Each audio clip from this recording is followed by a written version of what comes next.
a pedir por favor que se pongan de pie para que escuchemos la palabra de Dios.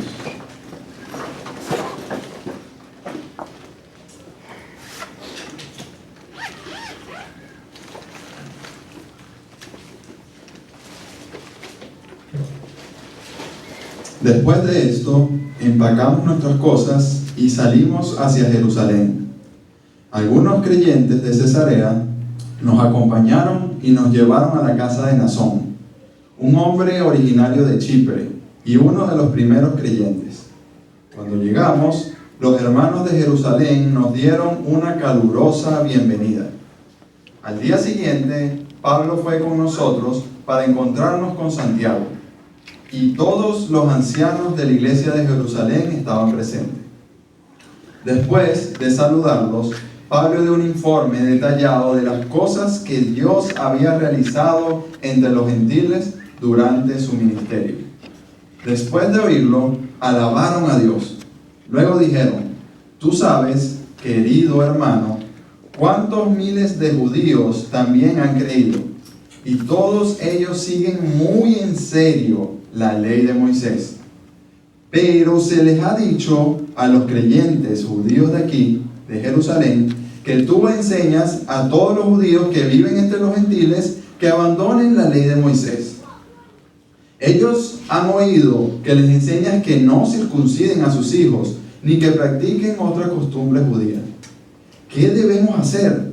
Seguramente se van a enterar de tu llegada. Queremos que hagas lo siguiente. Hay entre nosotros 4 hombres que han cumplido su voto.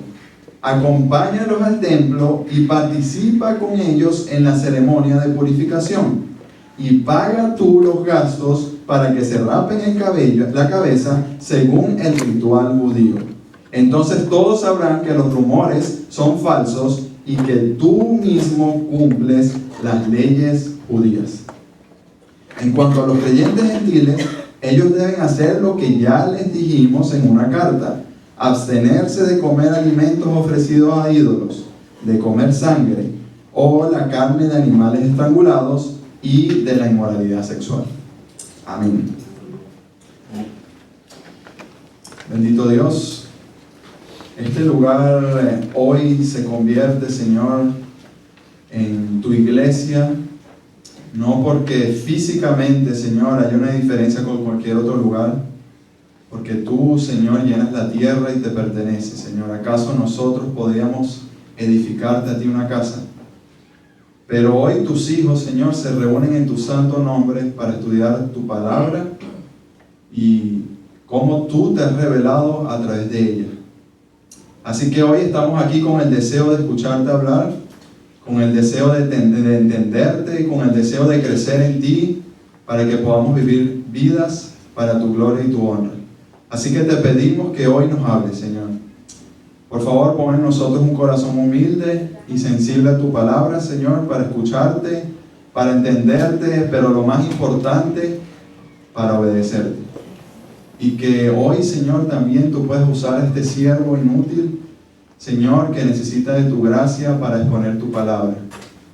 Solo soy un pecador más, Señor, enseñando a otros pecadores, pero cuando tu gracia, Señor, se hace real y por gloria de tu nombre, entonces, Señor, podemos ser enseñados de ti. En el nombre de Jesús. Amén.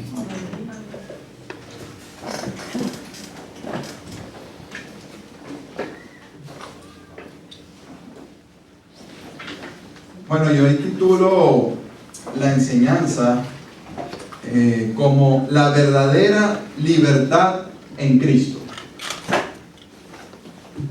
Y una de las preguntas, o la primera pregunta que podríamos hacernos esta mañana, es si realmente nosotros somos libres. O de otra manera, la pregunta sería: ¿de qué eres esclavo? Fíjense que cuando vemos las características que a través de la historia se ha visto con la esclavitud, Estados Unidos tiene una gran historia de ello, pero a lo largo del mundo vemos que los esclavos tenían ciertas características, y entre ellas estaba que eran personas que le pertenecían a sus amos. ¿Ok? Eran una propiedad privada de aquel que los había adquirido, aquel que los había comprado. No solo él, sino toda su descendencia le pertenecía a ese dueño. Los esclavos no tenían ningún tipo de derecho. ¿Ok? No tenían más derecho que lo que el amo decidía que ellos debían tener, comer o hacer. Pero en sí mismo ellos no tenían ningún tipo de derecho, ni social, ni económico, de ningún tipo. Estos esclavos no recibían salario por su trabajo. ¿Por qué? Porque le pertenecían a ese dueño. Ellos simplemente tenían que hacer lo que el dueño les decía que hicieran y no eran remunerados por eso.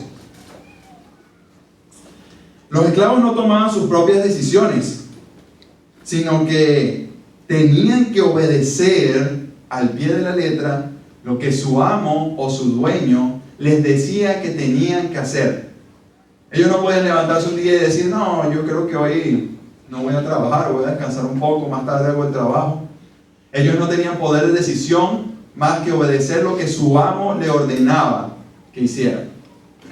Este amo tenía incluso en sus manos la vida de ese esclavo. Podía decidir incluso quitarle la vida, podía decidir venderlo, podía decidir hacer negocios con él, podía decidir hacer lo que quisiera. En definitiva, ese esclavo no se pertenecía a sí mismo. Simplemente le pertenecía a un amo y hacía lo que su amo le decía. Ahora, guardamos esto en la mente por un momento y vamos a hacer un pequeño repaso de lo que hemos venido estudiando desde el capítulo anterior. Recordamos que Pablo viene llegando de su tercer y último viaje misionero, ¿ok? Donde estuvo con los hermanos en Éfeso, una hermosa despedida, finalmente emprende su viaje y vimos el domingo pasado cómo pasaron allí al lado de la isla de Chipre y llegaron finalmente al puerto de Tiro, ¿ok? Allí estuvieron una semana con algunos creyentes, los cuales en el Espíritu le profetizaron a Pablo: Pablo, en Jerusalén te esperan cosas muy fuertes. Te espera sufrimiento, te espera persecución. Le advirtieron en el Espíritu lo que había de venir, ¿ok? Luego de salir de Tiro, en barco, seguían en barco, pasaron al puerto de Tolemaida, ¿ok? Donde estuvieron un día, ¿ok? Y luego también allí saludaron a algunos de los creyentes, estuvieron un solo día y emprendieron otra vez otro viaje a Cesarea, que fue el capítulo anterior donde se estableció los acontecimientos. Y recordamos que allí en Cesarea estaba quien Felipe, ¿ok? Uno de los que habían sido ordenados a las mesas y organizar el problema que hubo allá en la iglesia en el libro de los Hechos, que lo estudiamos ya bastantes capítulos atrás. Y este Felipe el evangelista tenía 4 hijas que eran profetisas, ¿ok? Pero además llegó un profeta llamado Ágabo. Y este profeta, también guiado por el Espíritu, dice la palabra que tomó el cinturón de Pablo, lo ató a sus manos y a sus pies y profetizó diciendo: el dueño de este cinturón será de igual manera así atado y apresado por los líderes judíos. Así que hasta allí quedó el domingo pasado. Y entonces hoy, continuando en el versículo 15, vemos que después de eso, importante resaltar que la respuesta de Pablo fue muy sencilla. Dijo: ¿por qué tanto llanto? Me parten el corazón. Yo estoy dispuesto no solo a ser encarcelado, sino también a que incluso a morir por la causa de Cristo. Y también aprendimos el domingo pasado que hay algunas personas que dicen que Pablo obstinadamente quería ir a Jerusalén en desobediencia a lo que el Espíritu le había ya revelado en Tiro y en Cesarea. Pero recordamos que Pablo ya había sido encomendado por el Espíritu. Dice que estaba impulsado por el Espíritu a ir a Jerusalén. Ya él sabía que esa era la voluntad de Dios, aunque estaba siendo advertido de sus sufrimientos. Así que finalmente los creyentes dijeron: que se haga la voluntad de Dios en tu vida. Y en el capítulo 15 entonces vemos que después de esto, del capítulo 21, el versículo 15, disculpen, no el capítulo 21, versículo 15, después de esto, empacamos nuestras cosas y salimos hacia Jerusalén, ¿ok? Finalmente, de Cesarea a Jerusalén, ya el camino fue por tierra, aproximadamente 65 a 70 millas, emprendieron su viaje al final destino que tanto Pablo anhelaba llegar. En el 16 leemos que algunos creyentes de Cesarea nos acompañaron y nos llevaron a la casa de Nasón, un hombre originario de Chipre y uno de los primeros creyentes. Fíjense que Nasón es mencionado aquí en las Escrituras, no se vuelve a mencionar, no sabemos más nada de él. Lo que sí enseña la palabra es que fue uno de los principales creyentes, lo que nos habla de un hombre lleno de perseverancia, lo que hemos estado estudiando a través de toda la Escritura. Los verdaderos creyentes perseveran hasta el final. Y este Nasón no solo era un perseverante en la fe, sino que también era hospitalario. Y fue este hombre el que recibió a Pablo juntos con los que venían con él. Luego el 17 dice, cuando llegamos, los hermanos de Jerusalén nos dieron una calurosa bienvenida. Fíjense qué hermoso está este encuentro después de ese viaje misionero de Pablo por todas las travesías. Finalmente llega a Jerusalén y la palabra dice que estos hermanos lo recibieron de una manera calurosa. Bienvenido, Pablo. Aunque más adelante las cosas no se iban a poner muy bonitas. Al día siguiente, Pablo fue con nosotros para encontrarnos con Santiago y todos los ancianos de la iglesia de Jerusalén estaban presentes. Recordamos que Santiago era el hermano de Jesús, o el medio hermano de Jesús, ¿ok? Quien era un líder muy importante en la iglesia de Jerusalén, pero no solo se menciona a Santiago, sino a un grupo de ancianos quienes fueron con él. El liderazgo de la iglesia de Jerusalén estaba allí presente. Fíjense que no se nombra a los apóstoles, y esto, aunque la palabra de Dios no lo aclara, posiblemente es porque habían emprendido un viaje misionero o porque ya habían muerto. Recordamos que todos los apóstoles, a excepción de Juan, murieron, fueron asesinados, todos y cada uno de ellos por causa de Cristo. Dice la palabra, después de saludarlos, Pablo dio un informe detallado de las cosas que Dios había realizado entre los gentiles mediante su ministerio. Pablo tenía siempre esa costumbre de rendir cuentas. En este caso, casi siempre lo hacía allá en Siria, en la iglesia de Antioquía, en este caso en Jerusalén, ante estos líderes de la iglesia. De alguna manera expone todo lo que el Señor hizo a través de este último viaje misionero. Me imagino a Pablo dando detalles de todo lo que pasó en Éfeso, de cómo se sanaron personas, de todos los milagros que Dios hizo entre estos pueblos judíos, gentiles, de todo lo que Dios había hecho. Quizás también recordó aquel acontecimiento cuando Eutico, ¿se acuerdan? Se cayó y quedó muerto allí, y luego Pablo se acercó y volvió a la vida. Y me puedo imaginar a este Pablo relatando cada detalle de lo que Dios había hecho en ese pueblo gentil. Y era importante para los judíos escuchar esto, de que el poder de Dios y de que este evangelio estaba trastocando el mundo gentil. Después de oírlo, alabaron a Dios. Por supuesto que iban a alabar a Dios. ¿Quién merecía toda la gloria y la honra por esto? ¿Acaso era Pablo? ¿Acaso era su poder humano? Si esto no era la mano del Señor, Pablo nada tenía que hacer. De manera que se unieron en esta adoración a Dios al ver que el poderoso evangelio de Cristo se estaba extendiendo en toda la tierra. Luego de que alabaron a Dios, luego dijeron, tú sabes, querido hermano, cuántos miles de judíos han creído, y todos ellos siguen muy en serio la ley de Moisés. Fíjense que el poderoso evangelio de Cristo no solo tocó al mundo gentil, sino que a los judíos también los trastocó. Este poderoso mensaje en Jerusalén, fíjense que la palabra que aquí se usa es miles de judíos, habla de un gran número de judíos que creyeron en Jesucristo. A pesar de que este Cristo fue crucificado allí por los judíos, nadie creyó en su nombre. Ese poderoso evangelio avanzó con poder. Y ese poderoso evangelio es el que hoy nos tiene a usted y a mí aquí, en la iglesia, glorificando el nombre de Cristo. Luego de 2000 años, este poderoso mensaje acerca de Cristo sigue tocando las vidas y transformándolas para siempre. Ahora, fíjense que le dice, todos ellos siguen muy en serio la ley de Moisés. Y en el 21 hay un pero. Aquí parece que se complican las cosas. Pero se les ha dicho algo, Pablo, a los creyentes judíos de aquí, de Jerusalén, que tú enseñas a todos los judíos que viven entre los gentiles que abandonen la ley de Moisés. Pablo, tú estás enseñando eso. Tú les estás diciendo a los judíos por allá que abandonen la ley de Moisés. Nosotros no creemos que tú seas capaz de eso.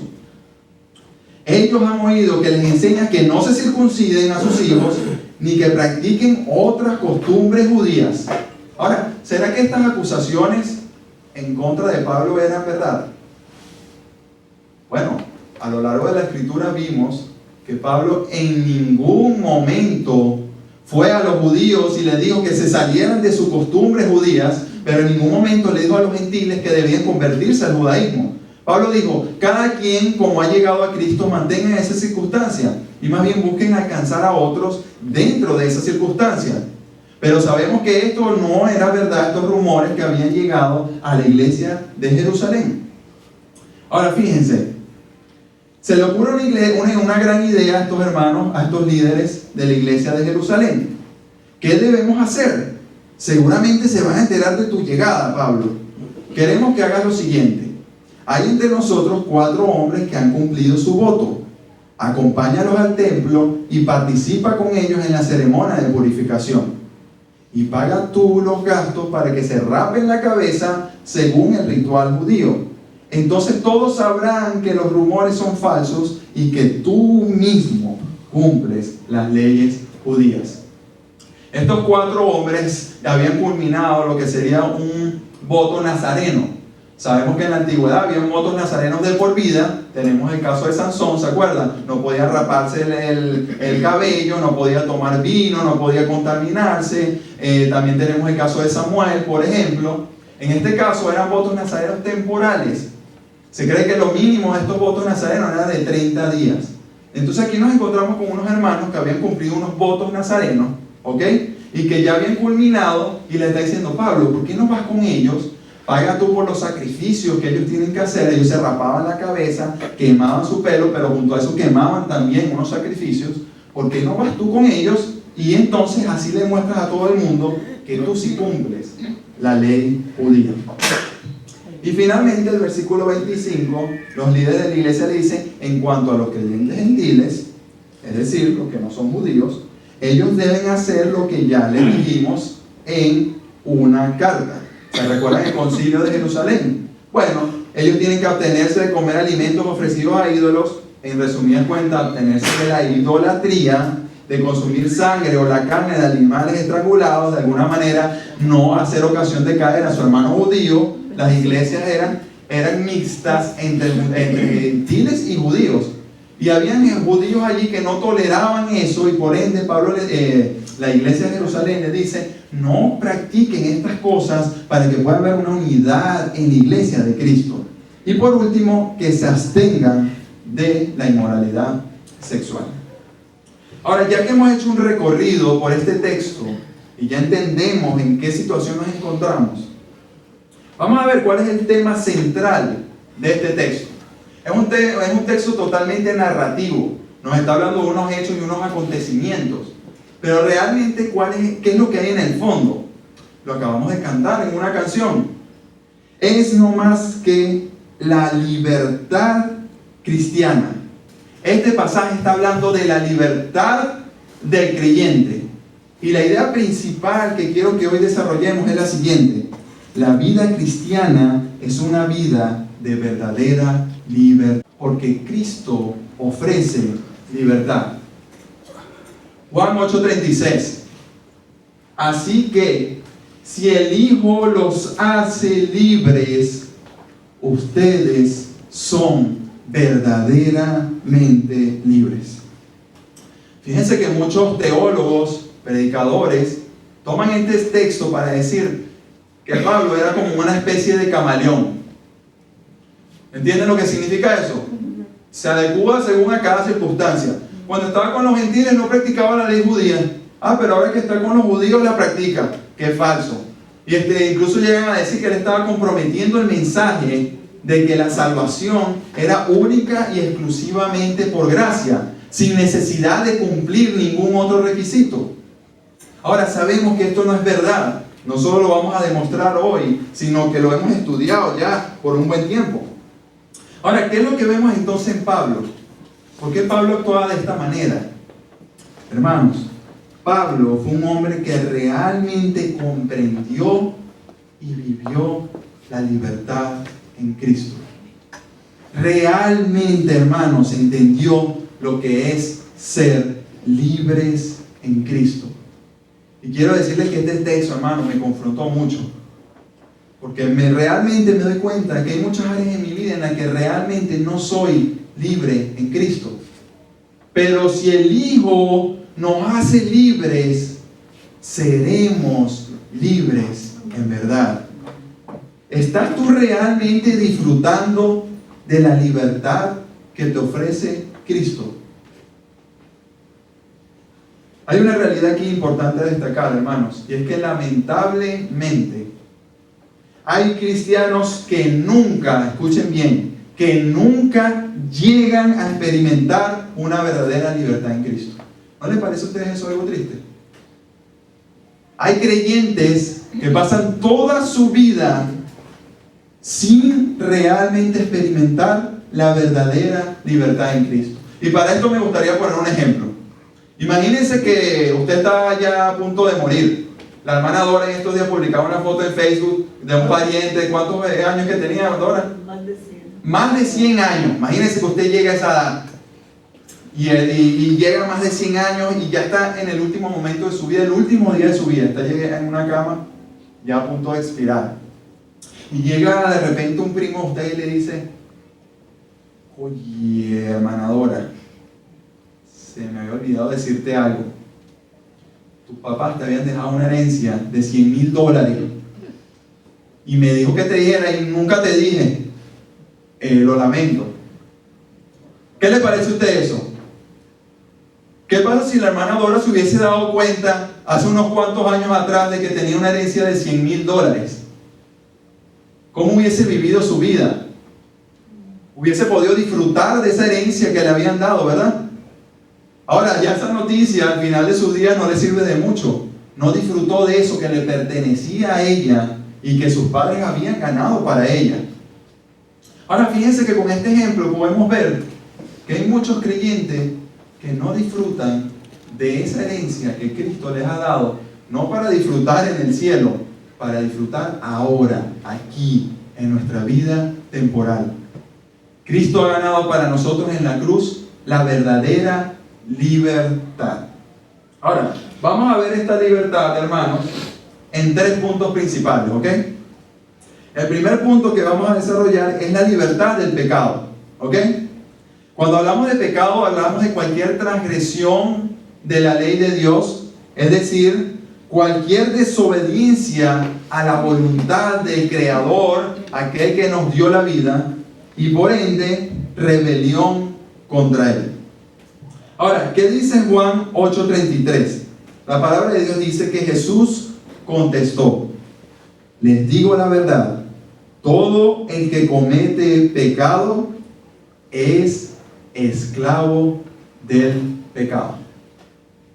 Ahora, ¿en qué contexto está hablando aquí Jesús? Bueno, Jesús le había dicho un poco antes que realmente Él podía darles esa libertad. Que el que conociera la verdad realmente sería libre. Ahora, ¿qué pasó? Estos judíos le dijeron: ¿libres de qué? Nosotros somos hijos de Abraham. Nosotros nunca hemos sufrido de ningún tipo de esclavitud. ¿De qué nos vas a liberar tú? Entonces Cristo les dice: todo el que comete pecado es esclavo del pecado. Pero a su vez Romanos 6:16 dice: ¿no se dan cuenta de que uno se convierte en esclavo de todo lo que decide obedecer. Uno puede ser esclavo del pecado, lo cual lleva a la muerte, o puede decidir obedecer a Dios, lo cual lleva a una vida recta. Y estos dos textos nos están hablando de la condición del hombre sin Cristo. Esta es la condición del hombre sin Cristo. Es un hombre esclavo del pecado. La maldad que habita en su propio cuerpo lo esclaviza al pecado. Como escuché una vez, no es que el hombre es pecador porque peca. Peca porque es pecador. La palabra de Dios dice que desde el pecado de Adán la maldición entró a toda la raza humana. Y todo niño que nace en esta tierra nace con la maldición del pecado en sí mismo. La palabra de Dios es como una enfermedad que viene de generación en generación. A veces conocemos enfermedades hereditarias y vemos como una familia, si un padre tuvo una enfermedad, su hijo también la tiene y se va transmitiendo de generación en generación. De igual manera, nosotros, descendientes de un solo hombre, Adán, hemos recibido esta heredad del pecado en nosotros. Ahora, sin Cristo, tú eres un esclavo del pecado. El hombre sin Cristo es un esclavo del pecado. Es decir, en otras palabras, para una persona sin Cristo es imposible no pecar. Lo repito, para una persona sin Cristo es imposible no pecar. Quizás tú me digas, no, yo tengo libertad. Bueno, quizás te diría que sí. Tienes la libertad para pecar en la mañana, tienes la libertad para pecar en la tarde y tienes la libertad para pecar en la noche. Esa es la única libertad que tienes. Porque realmente, como dice este texto, eres esclavo del pecado. Y como hablamos al comienzo, ahora lo vamos a traer otra vez en la introducción. Un esclavo no tenía poder de decisión sobre sí mismo. Él simplemente obedecía a su amo y hacía lo que su amo le ordenara hiciera. Y la palabra de Dios expresa que el hombre sin Cristo es esclavo del pecado. El pecado lo controla, el pecado lo domina, el pecado lo dirige. Romanos 8:7 dice, pues la naturaleza pecaminosa es enemiga de Dios, siempre. Nunca, escuchen bien, nunca obedeció las leyes de Dios, pero además jamás lo hará. Repito, la naturaleza pecaminosa es enemiga de Dios, nunca ha obedecido la ley de Dios y jamás la hará. Y con esto queda claro que realmente en la condición del hombre, en su carnalidad, es imposible agradar a Dios. Ahora, el problema con esto es que hay un resultado de este pecado. Y el resultado lo declara también Romanos cuando dice que la paga del pecado es la muerte. El resultado último de esta barbarie que le aconteció a la humanidad y de este pecado que habita en nuestros miembros es la condena de la muerte. Y como ya hemos explicado en muchas ocasiones, esta muerte tiene 3 impactos. El primer impacto que tiene es en nuestro cuerpo físico. Todos vamos a morir algún día. No fue el plan original de Dios con Adán, pero la muerte entró en el cuerpo humano en aquel momento y se transmitió de generación a generación, y por eso todo que nace algún día muere. Pero además la otra consecuencia fue que se rompió esa relación con Dios. Ya el hombre no tiene una relación con Dios como la tenía en el Edén, donde caminaba con el Creador, donde estaba con Él, donde disfrutaba de esa relación perfecta. Pero finalmente, y la última consecuencia de esta realidad del pecado es la condenación y la muerte eterna, donde la palabra de Dios habla del infierno. Ahora, fíjense algo. Apartando esa realidad, volvemos otra vez a este texto. Si el Hijo, hermanos, si el Hijo te hace libre, solo el Hijo puede hacerte libre de esa condición de muerte, de esa condición de condenación. La palabra de Dios nos enseña que este Hijo de Dios se encarnó y se hizo hombre. Y así como por medio de este Adán entró la muerte a la humanidad y el pecado, por medio de Cristo entró la vida. Este Cristo cumplió a cabalidad todos los mandamientos. Este Cristo fue perfecto. Este Cristo no tuvo mancha y fue aplastado en esa cruz por causa tuya y por causa mía. Y ahora en este Cristo tenemos libertad. Esto es lo que se conoce como la redención. ¿Habían escuchado esa palabra? La escuchamos muchas veces y a veces no entendemos qué significa. Redención es el acto mediante el cual, en aquel momento de la esclavitud, llegaba una persona, redimía a ese esclavo, lo compraba y lo dejaba en libertad. Ese es el acto de redención. Comprar a un esclavo y dejarlo en libertad. Ahora, ¿con qué precio compró Cristo estos esclavos que estamos aquí? Con el precio de su sangre. El costo de tu libertad y de mi libertad fue su preciosa sangre en una cruz. Ese fue el precio que Él pagó por ti y por mí, para que nosotros realmente pudiéramos ser libres. Así que con esto nos liberó del pecado, de Satanás, de la muerte, de la condenación eterna y del infierno. Todo por sus méritos en la cruz. Fueron rotas nuestras cadenas, como cantamos hoy. Nos dio vida nueva y al fondo del mar echó toda nuestra maldad. Así que en el momento en que tú y yo ponemos nuestra fe en Cristo por lo que Él hizo por nosotros, entonces nos es dada una nueva libertad. Ahora tú y yo tenemos la libertad para no pecar. ¿Qué les parece? Cuando antes, sin Cristo, no podíamos decidir pecar o no, solo éramos esclavos del pecado en nuestra condición carnal. Ahora en Cristo se nos ha dado una nueva naturaleza, la naturaleza espiritual. ¿Se acuerdan cuando el Señor le enseñó a este líder judío, tienes que nacer de nuevo? Oye, ¿cómo es eso? ¿Me voy a meter en el vientre de mi madre? No, es un nacimiento espiritual. Ahora en ti hay dos naturalezas. Una que quiere agradar a Dios, pero otra que se quiere esclavizar al pecado. Y es por eso que ahora en ti hay una decisión de no pecar. Ahora vamos a ver esa realidad en Romanos 6. Por favor, acompáñenme. Vamos a leer primero el versículo 6. Sabemos que nuestro antiguo ser pecaminoso fue crucificado con Cristo para que el pecado perdiera su poder en nuestras vidas. Ya no somos esclavos del pecado. Gloria a Dios por eso. Pues cuando morimos con Cristo, fuimos liberados del poder del pecado. Fíjense esto. Ya nuestro amo no es el pecado. Ya el pecado no nos gobierna, no nos controla. Luego vemos el 11. Así también ustedes deberían considerarse muertos al poder del pecado y vivos para Dios por medio de Cristo Jesús. No permitan que el pecado controle la manera en que viven.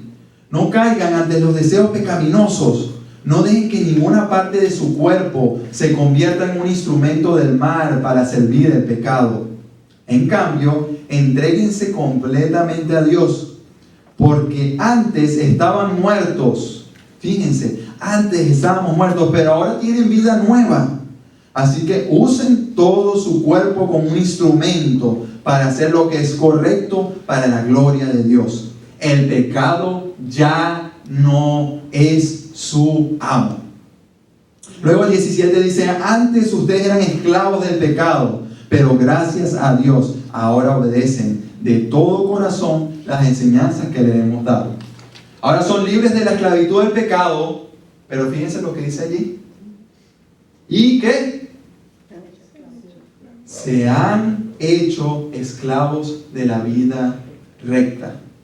El 22 dice, pero ahora quedaron libres del poder del pecado y se han hecho esclavos de Dios.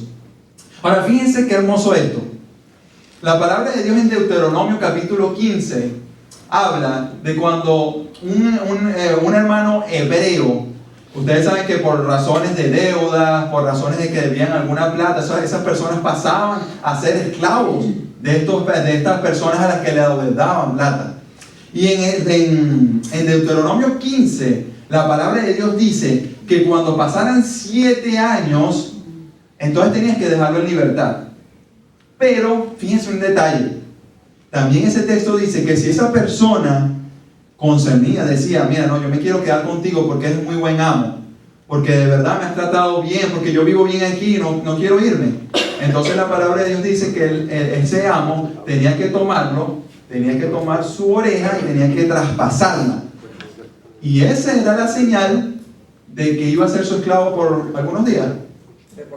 De por vida, para siempre. Ahora, fíjense qué hermosa esta realidad. Cristo nos ha hecho libre, la redención nos compró y nos hizo libre.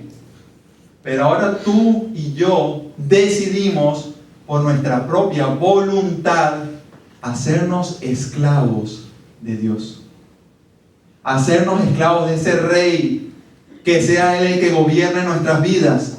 Que así como igualito cuando éramos esclavos del pecado y no teníamos decisión, porque ciertamente solo obedecíamos lo que el amo nos decía, de igual manera en Cristo nos hacemos esclavos de Él para obedecerle, para honrarle. Pero hermanos, porque este amo es el mejor amo que podríamos tener, porque Él vela por nuestras almas, porque Él nos ama de una manera tan real que entregó a su propio Hijo. Y por eso ahora tú y yo decidimos hacernos esclavos de Él.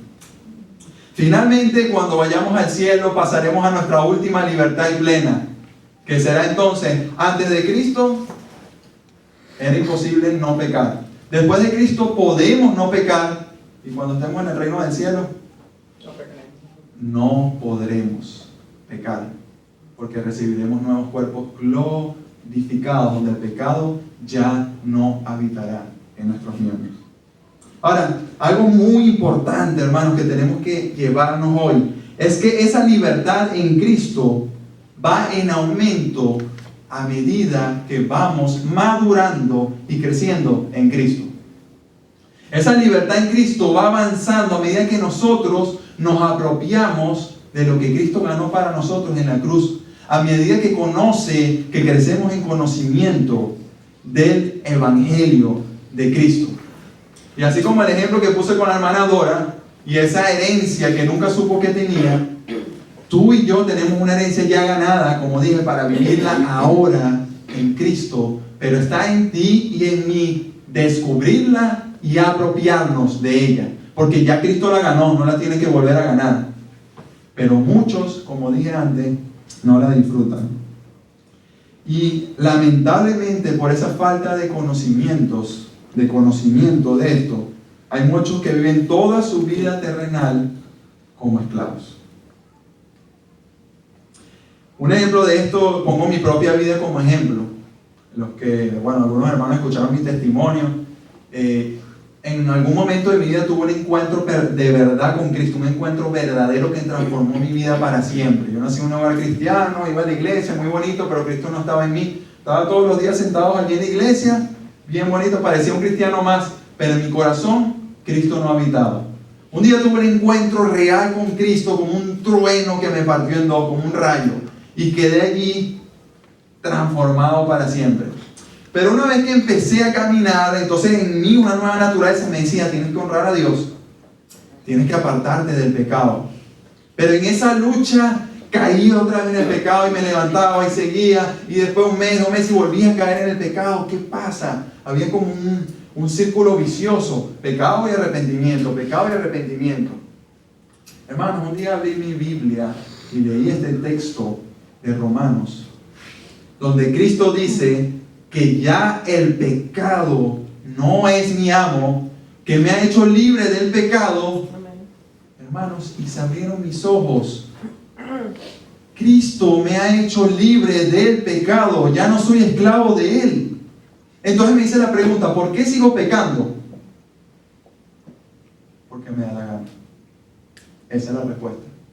Porque esta vez yo decido hacerlo, no porque tenga que hacerlo en mi condición pecaminosa, porque ahora el Espíritu de Dios mora en mí y puedo decidir no pecar para la gloria de Dios.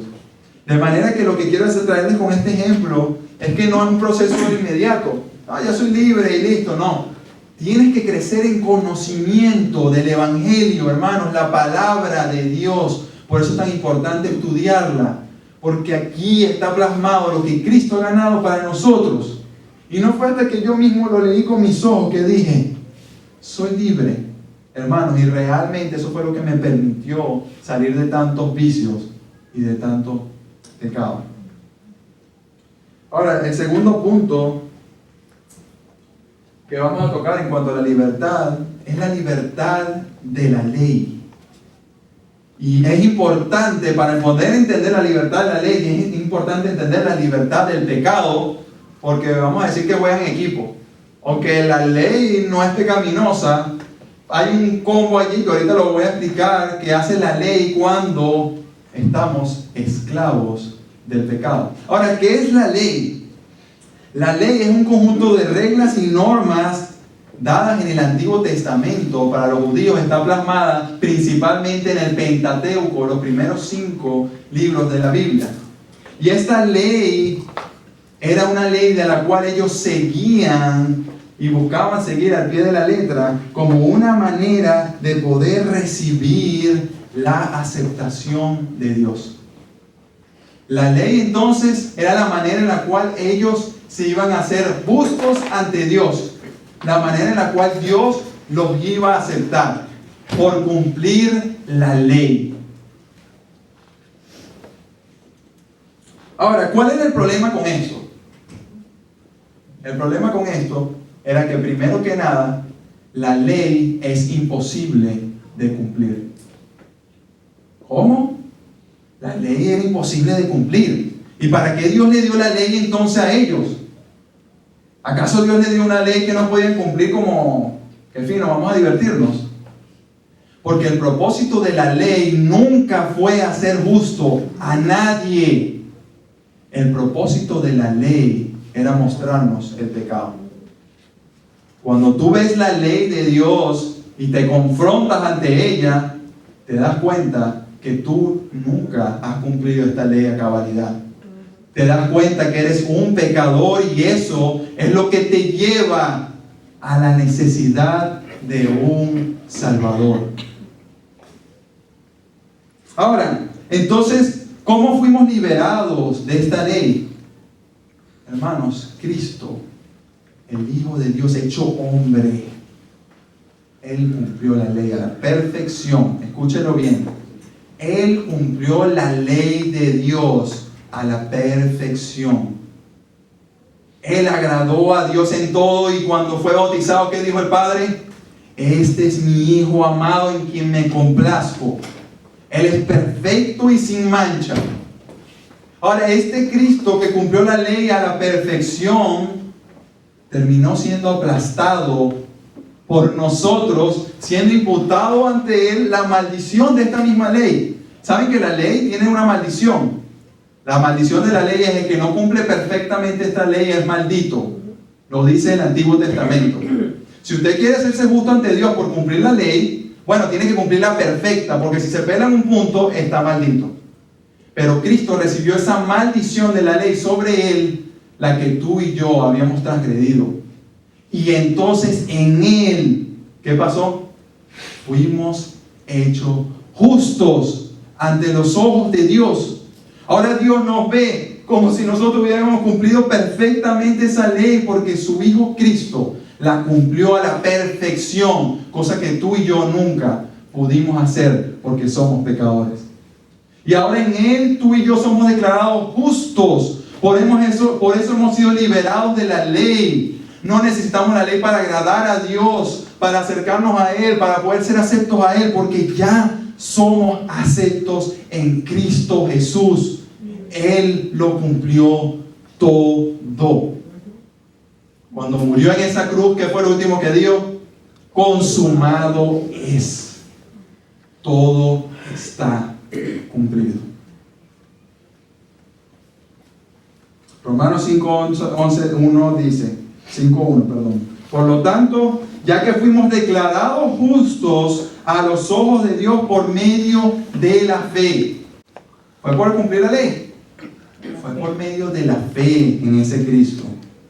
Tenemos paz con Dios gracias a lo que Jesucristo nuestro Señor hizo por nosotros. Hermanos, ya estamos en buena relación con Dios.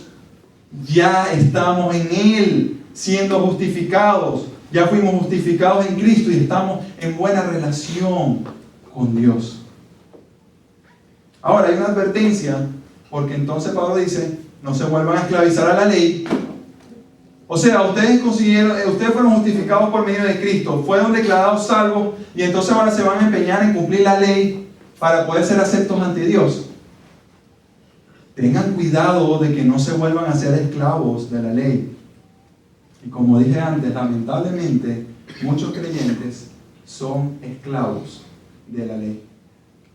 Aquí hay un cuidado bien grande. Cuidado con el legalismo. El legalismo es la oposición a la libertad cristiana. Esta libertad que Cristo nos ofrece, que ganó en la cruz para nosotros, el legalismo se impone y quiere asesinar esa gracia y quiere imponer normas, agregar normas. El legalismo no es más que la religión de formalismo y externalismo. ¿Ok? Es una apariencia externa. El legalismo es que todo esté bien externamente. El legalismo no reconoce que lo que está mal está interno, en el corazón, sino está en las cosas que hacemos externamente. Y Cristo se cansó de combatir esa mentira. El legalismo está enfocado en lavarse las manos, los pies, el cuerpo, en cumplir ciertos ritos, ciertas reglas, y está centrado en que haya cosas que son sagradas y cosas que son seculares. Aquí venir los domingos es algo sagrado, pero una vez que tú sales y vas para tu casa ya es lo secular. Hay una vida dividida en dos aparentemente. Y muchos de nosotros hemos crecido rodeados de este legalismo. Dependiendo del trasfondo que vengamos, muchos hemos crecido en este legalismo. No juegues, no bailes, no vayas a no puedes jugar ningún deporte, no tomes, no puedes faltar ningún domingo a la iglesia, no te vistas de cierta manera, no vayas a la playa ni al cine, no y no. Un conjunto de reglas humanas que le imponen a la gente cargas y pesos, de las cuales Cristo dijo, yo les he venido a quitar esas cargas, porque el que dijo realmente haga libre, será libre en verdad. Ahora, hermanos, si somos sinceros, todos y cada uno de nosotros tenemos algo de legalismo en nosotros.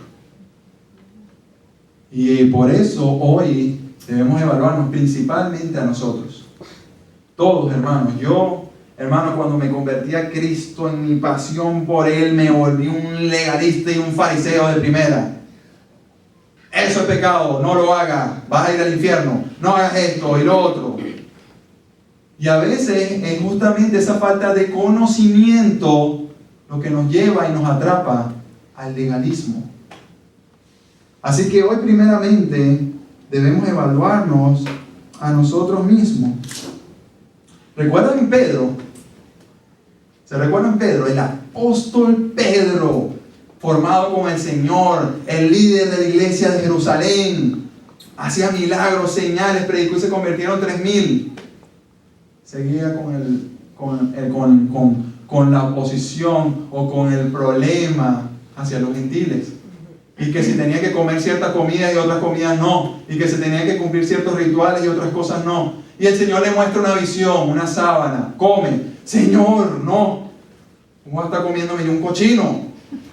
Eso es pecado. Come, te dije.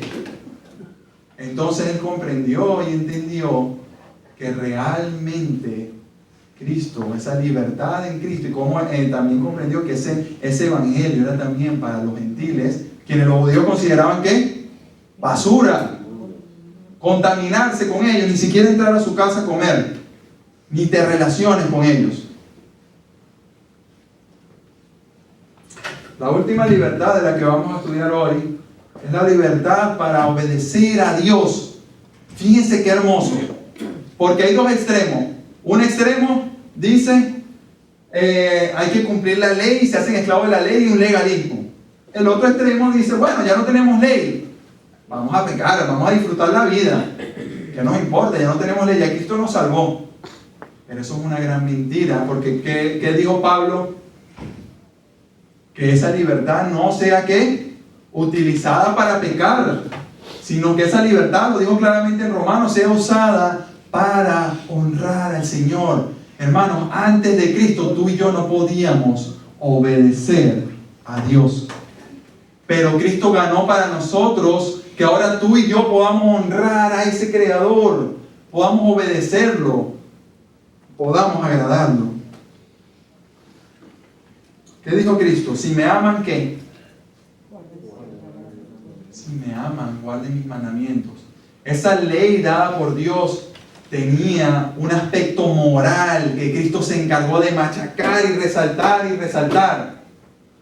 Cuando Cristo, tú no guardas el día de reposo, estás sanando personas, estás haciendo esto, estás haciendo lo otro. Cristo se encargó de mostrarle al pueblo judío que la ley no estaba en lo externo, en el corazón, en el cumplimiento de esa ley moral de Dios. Y ahora tú y yo estamos capacitados por el Espíritu que ahora vive en nosotros de obedecer esa ley de Dios. Ahora, pero esa libertad para obedecer a Dios, ¿recuerdan cuando Cristo le preguntó cuáles son los mandamientos más importantes? Ama a Dios sobre todas las cosas. Esa es la primera libertad que te ha dado Cristo, de amar a Dios. Y el amor significa obediencia. Pero la segunda libertad que te ha dado es el siguiente mandamiento. ¿Cuál es? Ajá. Esa es la otra implicación de la libertad en Cristo. La libertad para amar a tu prójimo. Mira el que tienes al lado, míralo, míralo. Dios te ha dado la libertad para amarlo. Entonces, ¿por qué Pablo aceptó pagar estos votos, cumplir esta ley judía, si cuando él estaba con los gentiles no la cumplía? ¿Por qué llegó aquí y se sujetó a estos hermanos aquí a cumplir unos votos? ¿Ah? Hermanos, la respuesta es el amor. El amor. Pablo procuraba la unidad de la iglesia. No importa si fuéramos judíos o gentiles. También por el amor a los débiles. Acompáñenme a 1 Corintios 8, por favor. 1 Corintios 8, vamos a leer el versículo 9 en adelante. Dice: pero ustedes deben tener cuidado de que su libertad, ¿qué?, no haga tropezar a los que tienen una conciencia más débil. Pues si otros te ven con tu conciencia superior comiendo en el templo de un ídolo, ¿acaso no se sentirán alentados a violar la conciencia, su conciencia, al comer un alimento que se ofreció a un ídolo? Así que a causa de tu conocimiento superior, si destruyes a un creyente débil por quien Cristo murió, se destruirá un creyente débil por el que Cristo murió. Cuando ustedes pecan contra otros creyentes al alentarlos a hacer algo que para ellos es pecado, está mal, pecan contra Cristo. Por lo tanto, si lo que como hace que otro creyente peque, nunca más comeré carne mientras viva, porque no quiero hacer que otro creyente tropiece. No cierra el texto, que vamos a leer uno más. Fíjense a Pablo, la libertad que él encontró en Cristo, el conocimiento tan profundo que tuvo el Evangelio de Cristo, le daba la libertad para incluso, o mejor dicho, para amar a los débiles. Que si hay un día más importante que el otro, dice Pablo en otro texto. No, ustedes saben que no. Que si lo ofrecido a los ídolos es algo, no. Que si te vas a comer esta comida a la otra, no. No es lo externo, es lo del corazón. Pero escúchame, si tienes un hermano que es débil, no lo hagas. Y aunque, aquí Pablo está diciendo, aunque te guste el chicharrón, no lo vuelvas a comer más nunca en tu vida mientras estés con ese hermano. Entonces, hermanos, en Cristo Church tiene que reinar el amor. ¿Correcto? El amor de unos con otros. Todo tiene que estar guiado por el amor. Vamos a leer allí ahora el capítulo 9, versículo 19. A pesar de que soy un hombre libre, sin amo, me he hecho esclavo de todos para llevar a muchos a Cristo. Cuando estaba con los judíos, vivía como un judío para llevar a los judíos a Cristo. Cuando estaba con los que siguen la ley judía, yo también vivía bajo esa ley. A pesar de que no estoy sujeto a la ley, me sujeto a ella para poder llevar a Cristo a los que están bajo la ley. Cuando estoy con los gentiles, quienes no siguen la ley judía, yo también,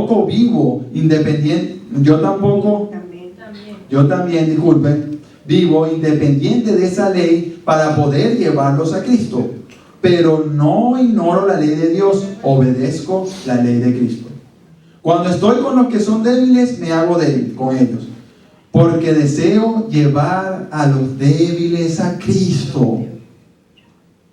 Sí, con todos trato de encontrar algo en común y hago todo lo posible para salvar a alguno. Hago lo que sea para ¿qué? Difundir la buena noticia y participar de sus bendiciones.